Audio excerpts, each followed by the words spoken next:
I've been working with ceramics now for the last 5 years. It's got texture, depth. What I like about working with ceramics, the pieces change depending on the location that they're in.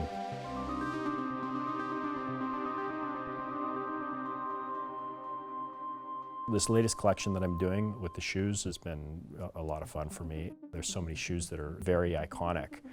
I find that sneakers are the most widely collected artwork that maybe people don't see as artwork. You know, oh, I had that shoe when I was at this age, and oh, I remember this event because of that. It means something to them, and that's what the pieces do for me.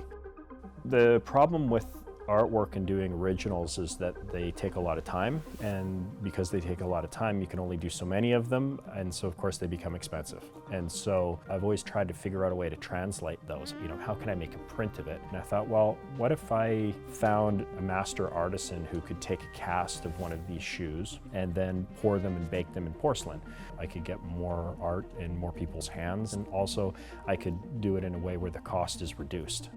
That's when I met Russell, who's a generational artisan in ceramic, and he agreed, thankfully. I learned my craft in England in a place called Stoke-on-Trent. They used to call it the Potteries Basin. 55,000 people working in ceramics. And so I'm like a third generation maker in ceramics.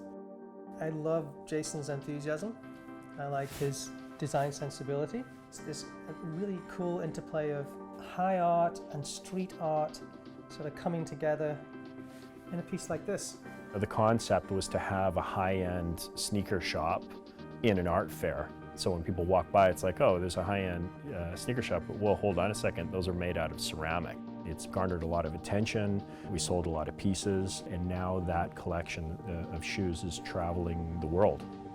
What I really liked about Jason was he went straight into collaboration mode. I felt I was talking to a fellow artist, and that was very cool. I think he's really onto something here. I think it's a very cool object.